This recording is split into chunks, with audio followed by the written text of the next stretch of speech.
Hey, hey, hey, happy day 584 of What's She Up To Now. Doing one thing every day. Actually, I hop on every day and just document the journey that I'm going on as I'm transitioning from brick and mortar, corporate America, regular real businesses to the online world of business. And the difference that is, the differences, but the similarities, because business is business, believe it or not. We human beings just make it super complicated. So today I want to talk a little bit about, and I hope you want to join in the conversation, like it or lump it. When I was a little girl, the expression like it or lump it was heard in my household sometimes because we were expected to help out with chores around the house. You know, everybody pitched in. When you're in a family, everybody, for the most part, at least in our family, pitched in and helped with different things, different chores, taking care of the animals and the pets, helping with meal prep, cleaning up. We really didn't do much laundry. I guess my mom didn't trust us with the laundry, but we had to help with other things around the house. The older we got, the more we had to help with. And then when we were old enough to reach the pedals on the lawnmower, the brakes and the gears and things, then each one of us had to take a portion of the yard to mow, because we had a big yard growing up, so we had to all take turns mowing it. And then as we got a little older, my dad finally got a guy that would help mow the lawn, because it got to be like a full-time summer thing where we really didn't get much else done, and we wanted to have jobs and things to earn money for college. So we didn't have to mow so much as we got older, actually, which was kind of awesome. But like it or lump it, that means, you know, what does it mean? It means we get to choose how we're going to respond to the things that happen in our lives. We get to choose how to respond to absolutely everything. We can either find ways to appreciate and like and look for the good, the silver lining in things, or we can feel miserable and put upon and like a victim and sorry for ourselves with the things that happen around us. Think of all the things outside of us that we actually have no control over. Let's start with the weather. Do you, or anyone you know, have control over the weather? I don't know anybody does. And I know that there are people that if it's a rainy day, like today's a cloudy day, who cares? I'll find something else to do. I won't necessarily do what I had originally planned, but I'll find something to do that makes me happy. Other people would just complain and bitch and moan about how their plans were ruined today because it rained out. Now, chances are they could have looked at the weather report, because with technology nowadays, we can pretty much know what the weather's going to be like before it actually happens. But some people don't do that. It's more fun to just complain and commiserate.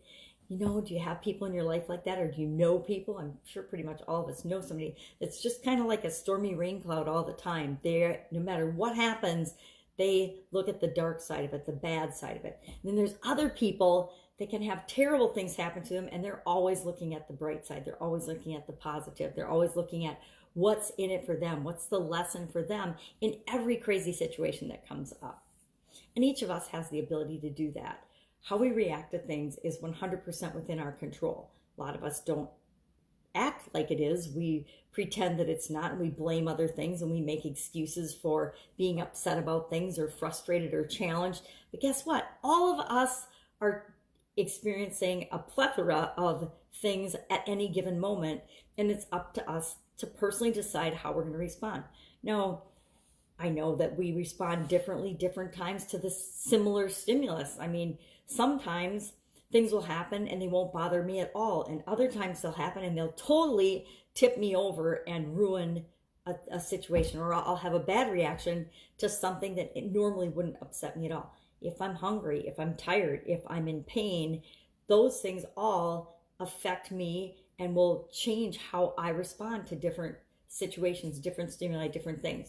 If I'm feeling particularly creaky on a given day and I wanted to go for a walk and it's cruddy outside and I really know that I need to keep moving so that I'll feel better, sometimes I react a little bit more negatively to things like the weather than I normally would. Normally, I don't care what the weather's doing. My kids are big outdoor activity people, and so they've always been weather watchers, and I never watch the weather. I open the front door, and I'm like, well, how cold is it out? Do I need a coat? Do I need a sweater? And then I just go do my thing.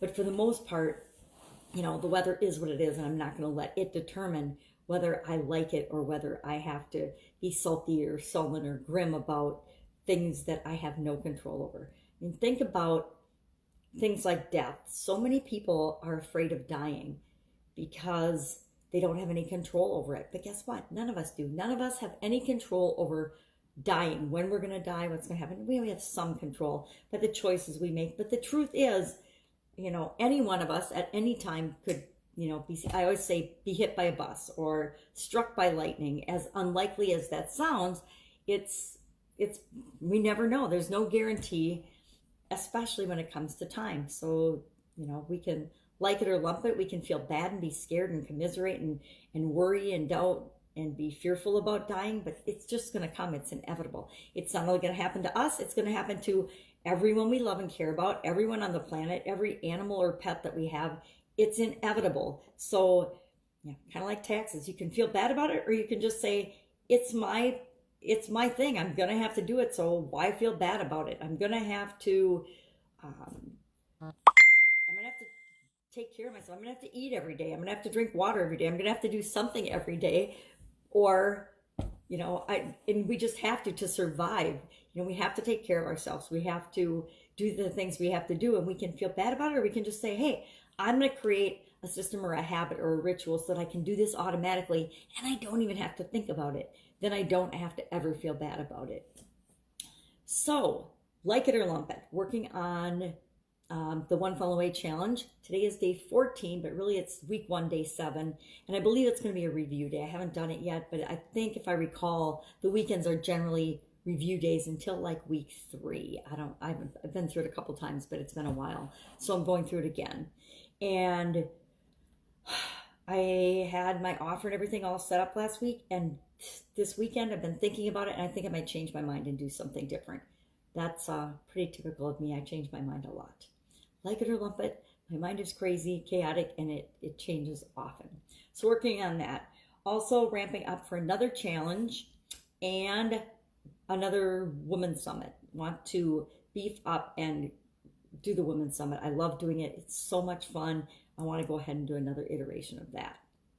I think it's going to be about customers again, customer relations, everything to do with customers, because I think that one was a big hit. And I think it's, when we boil it down, I'm going to ask people and see if they want to do a different topic. But it's either going to be supersizing your business, growing your business, and business systems. But I think I'm going to go back to customers and do customers again, because so many people, that's the number one question or concern when it comes to running and starting and running and growing a business is something to do with customers, either getting more customers, getting them to spend more money, getting them to come more often, getting them to be loyal, understanding their experience and enhancing their experience. But something, almost all of the questions, I think it was 69% when I did a survey earlier this year, 69% of all the people that I surveyed had a customer related concern or question as their topic of choice with respect to growing and starting and building their business. So probably Women's Summit customers again. What are you working on? Are you working on anything I can help you with, or you have a question about? I say ask me anything. And if I don't know the answer, I know somebody that does know the answer and can hook you up with them. So just put it in the comments below. Well, let's go out making an absolutely amazing day. Like it or lumping. Like it or lump it. Things are going to happen, and you get to decide how you're going to respond to them. I say be open-minded, respond with flexibility and grace and kindness and love and light, and you will be fine.